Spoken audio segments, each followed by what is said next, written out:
എല്ലാവർക്കും ഡെലിഷ്യസ് റെസിപ്പീസിൻ്റെ പുതിയൊരു വീഡിയോയിലേക്ക് വീണ്ടും സ്വാഗതം. ഇന്ന് നമുക്ക് തേങ്ങ അരച്ച നല്ലൊരു മീൻ കറി തയ്യാറാക്കിയാലോ. അപ്പോൾ ഇതിനുള്ള ഒരു അരപ്പ് തയ്യാറാക്കാനായിട്ട് മിക്സിയുടെ ജാറിലേക്ക് 250 ml കപ്പിന് 1 കപ്പ് തേങ്ങയാണ് എടുക്കുന്നത്.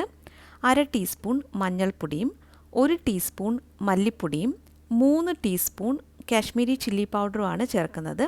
ഇനി ഇതിലേക്ക് ആദ്യം 1/2 കപ്പ് വെള്ളം ഒഴിച്ചിട്ട് ഈ തേങ്ങ ഒന്ന് അരച്ചെടുക്കാം.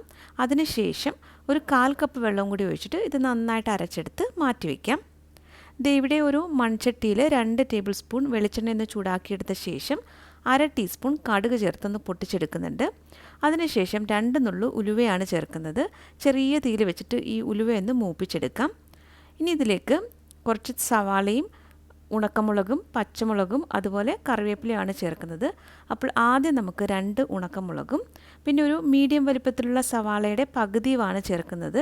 ഇതിന് പകരം നിങ്ങൾക്ക് ചെറിയുള്ളി ഉണ്ടെങ്കിൽ ഒരു 8ഓ 10ഓ ചെറിയുള്ളി ചേർക്കാവുന്നതാണ്. ഇതൊന്ന് വഴന്ന് വന്നു കഴിയുമ്പോൾ നമുക്കിതിലേക്ക് 2 പച്ചമുളക് കീറിയതും കുറച്ച് കറിവേപ്പിലയും 1/2 ടേബിൾ സ്പൂൺ വെളുത്തുള്ളി ചതച്ചതും 1/4 ടേബിൾ സ്പൂൺ ഇഞ്ചി ചതച്ചതുമാണ് ചേർത്തിട്ടുള്ളത്. ഇതെല്ലാം കൂടി നന്നായിട്ടൊന്ന് വഴറ്റിയെടുക്കാം. അതിനുശേഷം നമുക്ക് ഈ അരപ്പാണ് ചേർക്കേണ്ടത്. അപ്പോൾ മൊത്തത്തിൽ അരപ്പ് അരച്ചെടുക്കാനായിട്ട് 1/4 കപ്പ് വെള്ളമാണ് ചേർത്തിട്ടുണ്ടായിരുന്നത്. ഇതൊന്ന് മിക്സ് ചെയ്തെടുത്ത ശേഷം നമുക്കിതിലേക്ക് ഇനി കുടംപുളിയൊക്കെ ചേർക്കാനുണ്ട്.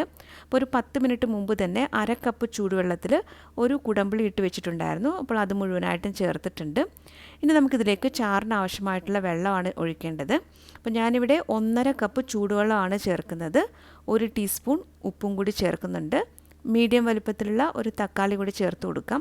അപ്പോൾ ഇത് അത്യാവശ്യം ചാറോട് കൂടിയിട്ടുള്ളൊരു കറിയായിട്ടാണ് ഞാൻ തയ്യാറാക്കുന്നത്. അപ്പോൾ നിങ്ങൾക്ക് ചാറ് കൂടുതൽ വേണ്ട എന്നുണ്ടെങ്കിൽ ഒരു 1/4 കപ്പ് വെള്ളം കുറച്ചൊഴിച്ചാൽ മതിയാകും.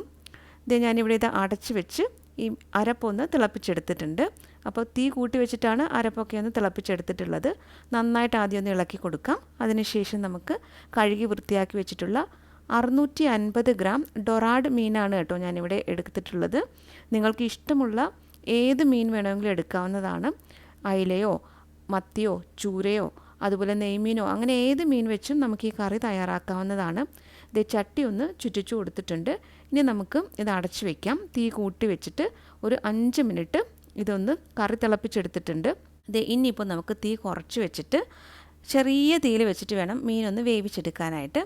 ഇപ്പോൾ മീനൊക്കെ പാകത്തിന് വെന്തിട്ടുണ്ട്. അതുപോലെ കറിയൊക്കെ ഒന്ന് കുറുകി വന്നിട്ടുണ്ട്. കുറച്ച് കറിവേപ്പില കൂടി ചേർത്തിട്ട് നമുക്കിനി ഇത് അടച്ചു വയ്ക്കാം. ഫ്ലെയിമൊക്കെ ഓഫ് ചെയ്തിട്ട് ഇത് ഒരു അരമണിക്കൂർ ഞാൻ മാറ്റി വെച്ചിട്ടുണ്ടായിരുന്നു. ഇപ്പോൾ നിങ്ങൾക്ക് കാണാമല്ലോ, നല്ല കുറുകിയ ചാറോട് കൂടിയിട്ടുള്ള കറി റെഡി ആയിട്ടുണ്ട്. അപ്പോൾ ഇന്നത്തെ റെസിപ്പി എല്ലാവർക്കും ഇഷ്ടമായി കാണുമെന്ന് കരുതുന്നു. മറ്റൊരു നല്ല റെസിപ്പിയുമായിട്ട് വീണ്ടും വരാം. താങ്ക്